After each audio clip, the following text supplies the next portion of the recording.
오늘 저희부터 우리가 함께 보게 될 이 미가서는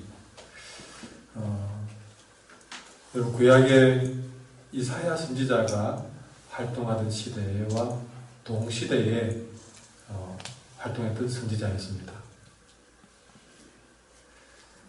이스라엘의 당시의 왕들을 오늘 본문에 기록해놨는데 요담과 아하스와 히스기야 시대라.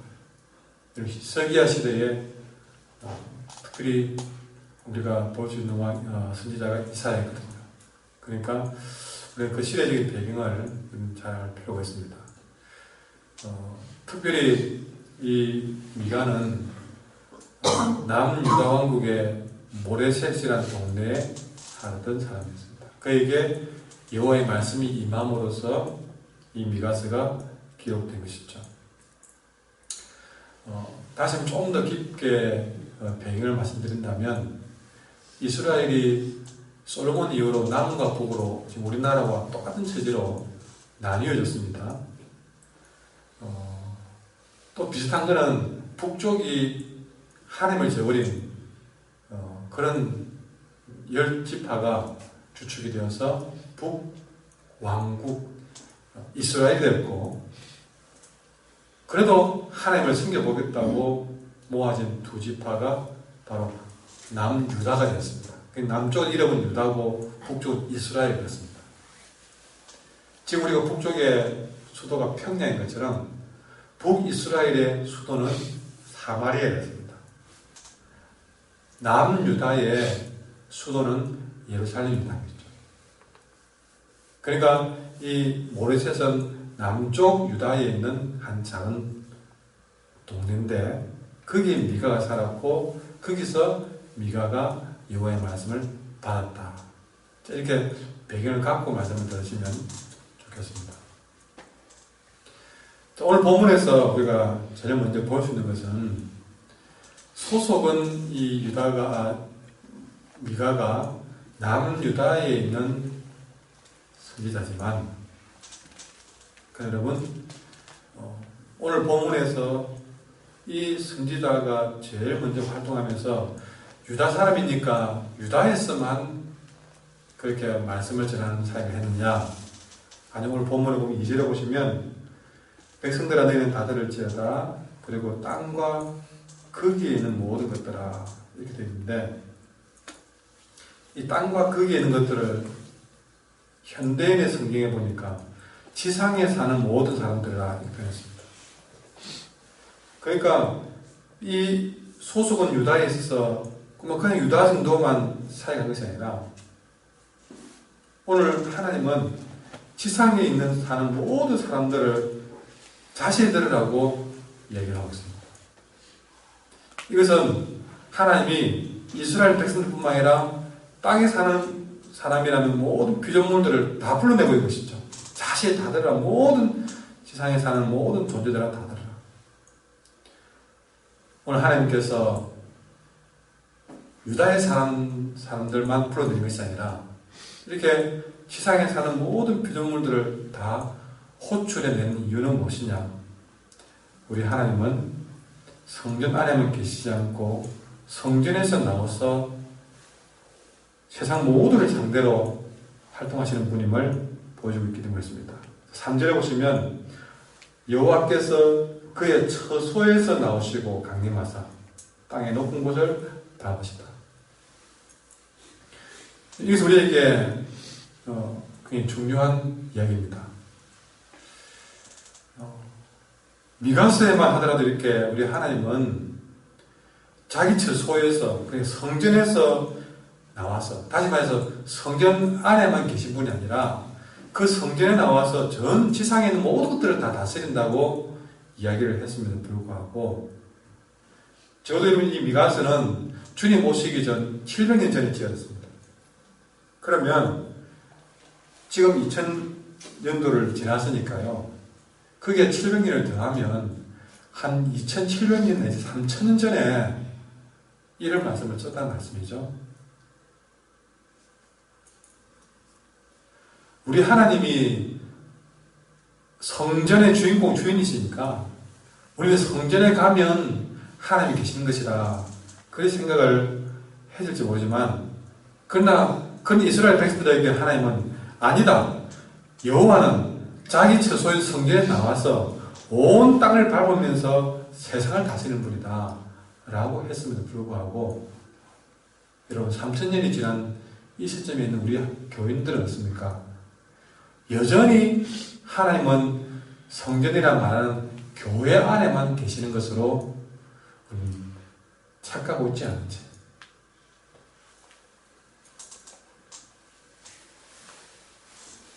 우리가 믿는 하나님은 성전 안에만 계시고, 그 성전에 교회 와서 그분 눈 앞에서만 예배 출석 잘하고 안 빠지고, 그 분 앞에서만 교회에 와서만 또 헌금도 잘하고 봉사 잘하고 하면, 그러면 그분은 내가 바깥에 나가서 무슨 생각을 하든지 무슨 말을 하는지 무슨 행동을 하든지 전혀 바깥에 나가면 눈가림이 되는 그런 시인으로 우리는 생각하고 있지 않을까.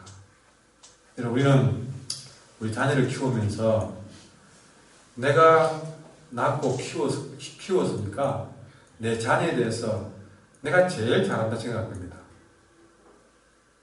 근데 여러분, 늘 같이 공부하고 뛰노는 그 친구들만큼 내가 그 아이의 마음과 그 아이의 고민과 상태를 잘 알 수 있을까요?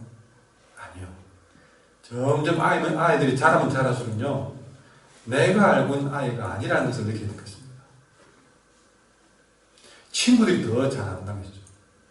왜 그럴까? 우리는 그 아이들과 같이 시간을 많이 못 보내고 그들과 함께 하지 못하게 된 것입니다. 그래서 밥에 모이고 내 집에 들어와서만 보는 아이이기 때문에, 집 안에서만 보는 아이로만 우리가 알고 있기 때문에, 이 아이가 바깥에 나와서 어떻게 하는지 모르기 때문에 그래요. 그런데 우리 하나님마저도 우리를 그렇게 보실까? 아니요. 우리가 그렇게 사니까 하나님도 그럴 것이다. 착각인 것입니다. 우리 하나님은, 우리는 집 안에서만 아이를 보지만 우리 하나님은 교회 안에서만 보는 우리가 아니라는 것이죠. 그분은 자기 처소에서 나와서 온 땅을 밟고 다니면서, 아니 우리가 받는 것보다 더 많은 것을 다 밟고 다니면서 세상을 다스리는 분입니다. 우리가 그런 분 앞에서 그저 교회 와서만 사랑하는 척하고 예배 출석 잘하고 그렇게 헌금 잘하고 봉사 잘하면 되는 그 눈가림의 신앙으로 살아왔던 것이 갑자기 놀랍고 부끄러우지 않습니까? 아이고, 세상에서 아무도 안 보는 곳에서도 우리 주님은 그 성전을 나와서 내가 하는 행동 다 보고 계셨네. 심지어는 내 생각에까지 들어와서 내가 어떤 생각하고 있는지도 다 하나님이 다 보고 계셨네 하는 생각이 드니까 깜짝 놀라지 않습니까? 적어도 어제 하는 말 하더라도 여러분은 교회당 바깥에서 때로는 사람들의 눈가림 속에 행했던 많은 생각들과 모든 부분들을 사람은 못 봐도 하나님은 보았다고 생각될 때에 놀랍지 않느냐는 것이죠. 이런 자기 처소에 나와서 온 땅을 다스리는 그런 분 앞에서 우리가 교회당에 와서만 잘하는 척 눈가림 신앙생활을 해왔으니, 여러분, 우리는 이 말씀 앞에 다시 한번 우리는 정신을 차릴 수 있습니다.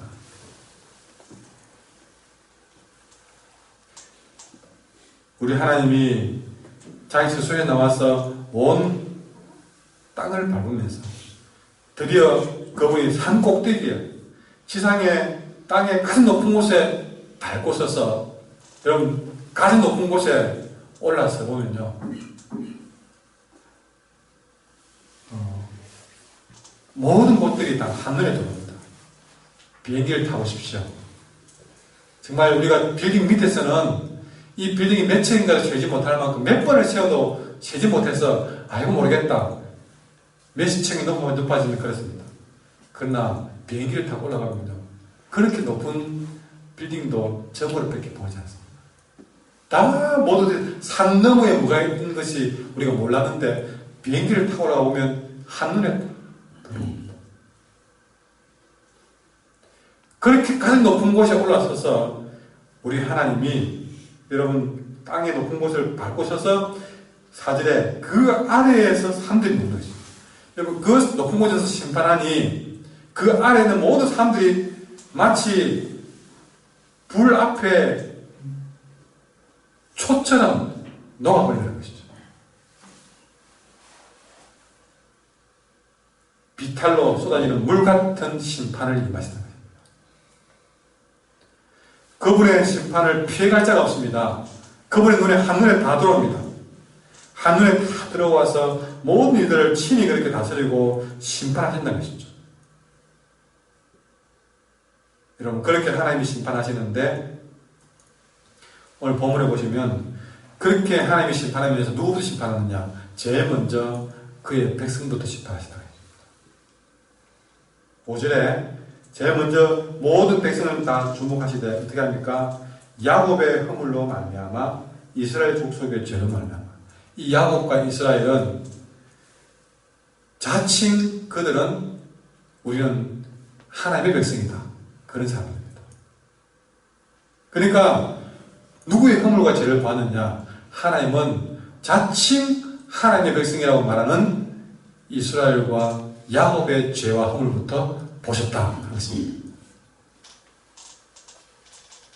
여러분 세상의 모든 사람들을 다 다스리지만 하나님은 그의 백성의 죄와 허물부터 보십니다.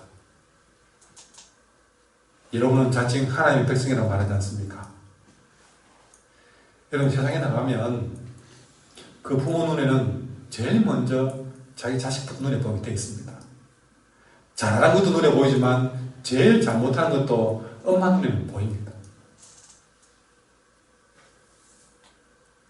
여러분 안 그래도 잘 보이는데 여러분은 더 자세히 본다는 사실이죠.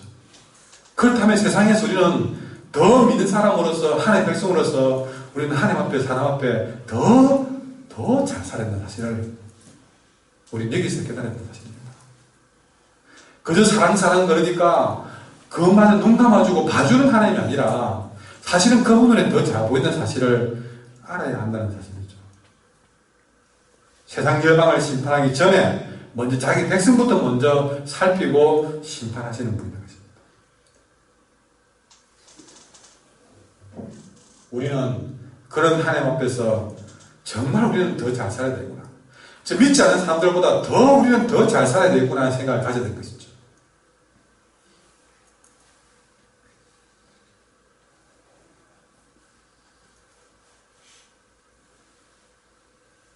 그리고 하나님이 자기 백성들을 먼저 심판하시는 데는 또 다른 이유가 있습니다.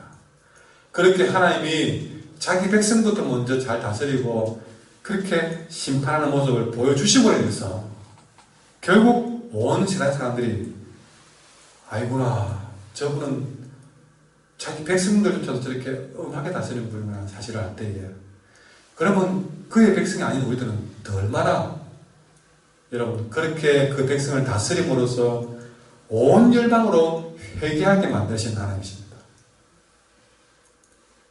그리고 더 이상 사람들이 핑계하지 못하도록 변명하지 못하도록 하시는 하나님이십니다. 여러분 우리가 하나님 앞에서는 변명할 게 없습니다. 핑계하고 변명하는 것 하나님 백성의 도리가 아닌 것입니다. 오늘 하나님께서 이렇게 두려운 불꽃 같은 눈으로 세상을 심판하실 때에 여러분 그 심판의 가장 큰 이유는 허물과 죄 때문입니다. 5절에 보시면 야곱의 허물로 말미암아 이스라엘 족속의 죄로 말미암아 심판이 임한다고 했습니다. 여기서 허물은 뭐고 죄는 무엇이냐? 여러분 허물은 하나님을 향한 고의적인 반역과 불순종을 허물이라고 합니다.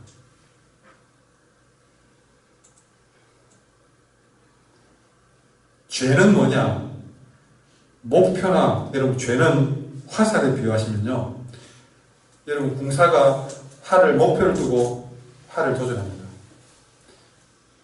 활을 쉬를 놓았습니다. 화살이 날아갑니다. 날아가는데 표적을 벗어나서 엉뚱대로 가버렸습니다.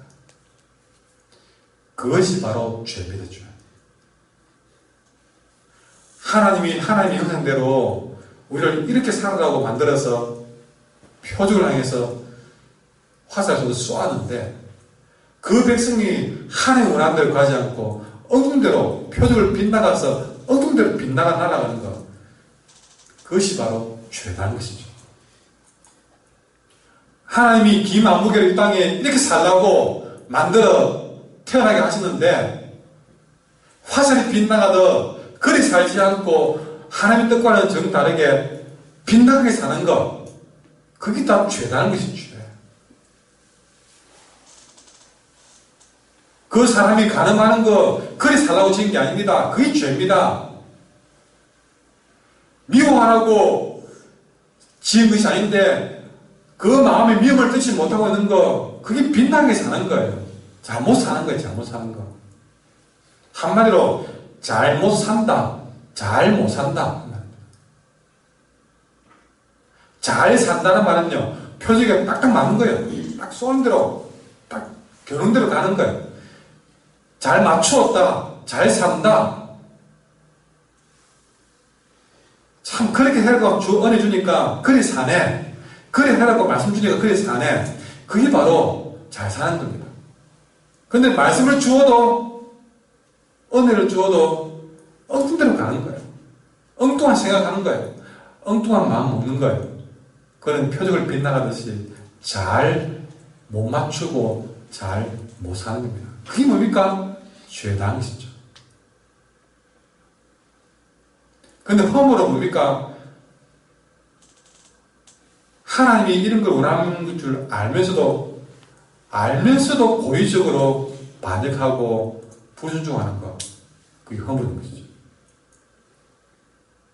그 대표적인 자가 누구냐? 오늘 보니까 야곱의 허물이 무엇이냐? 사마리아가 아니냐? 유다의 산당이 무엇이냐? 예루살렘이냐?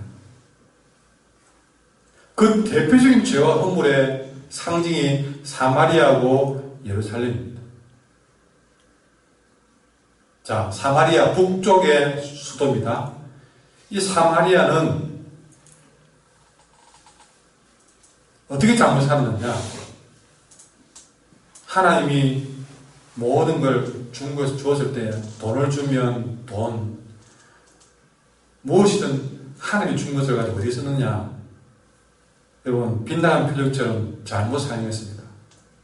그게 뭐죠? 우상숭배였던 것이죠. 하나님이 준 것 가지고 우상숭배했습니다. 그것은 화살이 빗나가던 잘못 사용한 것입니다. 여러분, 하나님이 우리에게 물질을 주었을 때에 그 물질을 잘못 사용하면 그게 죄입니다. 여러분이 무슨 그것 가지고 범죄를 안 지어도 죄입니다. 하나님이 준 돈을 가지고 잘 못 쓰는 거, 그 죄입니다. 심지어 여러분, 사마리아가 우상숭배했다고 하잖아요. 잘못 사용한 것은 우상숭배입니다. 돈 잘못 쓰는 것도 우상숭배입니다. 시간 주시는데 시간을 엉뚱한 데 쓴다. 잘못 사용한 죄입니다. 죄. 사마리아는 모든 것들을 우상숭배했습니다. 얼마나 잘못 사용했습니까? 그게 죄입니다. 예루살렘은요, 어떤 죄냐?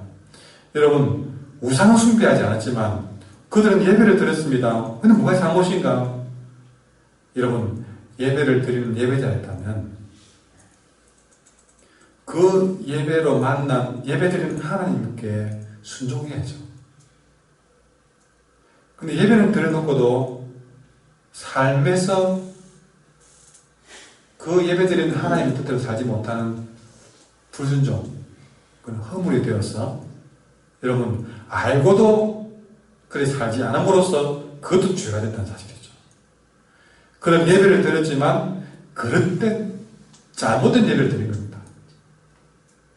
여러분, 한 주간의 예배를 드려놓고 그 예배의 삶을 세상 속에 살지 못하면 여러분의 예배는 잘못된 예배를 드린, 그릇된 예배를 드린 것입니다. 예배를 잘 못 드렸다는 겁니다. 예배 시간에 준 말씀조차도 기억 못하는 거, 예배를 잘 못 드린 거예요. 예배 시간에 준 말씀대로 살지 않는 거, 듣고도 알고도 행하지 않는 불순종. 예배 드리면 뭐하냐? 아무 소용도 없는데 우리 예배자로서의 그것이 허물이 되신다는 것이겠죠. 이것이 바로 사마리아와 예루살렘의 죄입니다. 이것이 심판의 원인이 되는 것을 보여줍니다. 여러분, 사마리아는 세상에 비교합시다. 세상 사람들은요, 그들이 벌고 얻은 모든 것들을 잘못 사용하는 거, 술 퍼먹고 또 엄나는 쓰고 우상 숭배하고 쓰는 거, 그거 나중에 다 심판의 대상입니다. 사마리아가 세상의 상징이라면 예루살렘은 믿는 사람의 상징입니다. 믿는 사람은 믿는 사람대로 예배를 드려도 예배적인 삶을 살지 못하면 그것도 허물이 된다는 사실이죠. 여러분, 우리는 어차피 믿는 사람이니까 예루살렘에 맞추어서 이 말씀을 받읍시다. 예배를 드렸다면 우리의 그 예배자 하나님 원하시는 사람대로 세상에 나가서 순종하며 살아야 되겠습니다. 이것이 우리가 가야 될 길을 믿습니다. 아까 말했잖아요. 우리 하나님은 제일 먼저 그 백성부터 심판하신다고. 오늘 6절에 보니까 이러므로 내가 사마리아를 들의 무더기같이 하겠다 했습니다. 제일 먼저 코앞에 있는 그의 백성부터 하나님의 심판을 선언하십니다. 여러분, 그 사마리아를 어떻게 심판하십니까? 폐허로 만들어서 빈들처럼 만들 것이다. 돌무더기로 만들 것이다. 그 기초를 흔들어 버릴 것이다. 우산을 박살낼 것이다. 예물들을 불태울 것이다. 이렇게 제일 먼저 사마리아에 대한 심판을 예언했습니다. 이들의 원인은 무엇이었습니까? 하나님이 준 것들, 물질, 시간, 육신, 직장, 가정, 이 모든 것들을 잘못 사용했습니다. 그래서 그 잘못 사용했던 그 중심지 사마리아를 돌무더기를 쌓아놓은 돌무덤처럼 만들어버리겠다고 기초를 드러낼 정도로 철저하게 심판할 것이라고 말씀했습니다. 여러분, 그들이 잘못 사용한 것을 오늘 본문에서 7절에 보시면요, 음행의 값이라고 이야기합니다. 음행의 값. 또 밑에 보시면 기생의 값이라고 했습니다. 잘못 사용한 것을 음행의 값이라고 한 것이죠. 기생의 값. 여러분, 그 돈 번 거 가지고 여러분 기생들에게 쏟아부을 때에 우리는 그 돈이 들어와진 음행의 값이라고 한 것처럼 우리가 우리의 시간과 물질을 잘못 사용하면 여러분 그때부터 음행의 값이 되는 것입니다. 여러분, 정말 우리는 돈 쓰는 것을 기도하는 마음으로 써야 되고 시간 사용도 정말 잘하셔야 됩니다. 이것을 우리가 이 사마리아를 보면서 철저히 깨달아야 됩니다. 우리가 이렇게 잘못 사용하면 어떻게 하느냐? 기생의 값으로 모았기 때문에 그것이 기생의 값으로 돌아가요. 쉽게 헛되게 사용해버리면 헛되게 그 모든 것들이 사라져버린다는 사실이죠. 여러분, 우리가 시간을 헛되게 사용하면 우리가 나중에 나들어서 후회합니다. 내가 왜 인생을 이렇게 헛살았을까?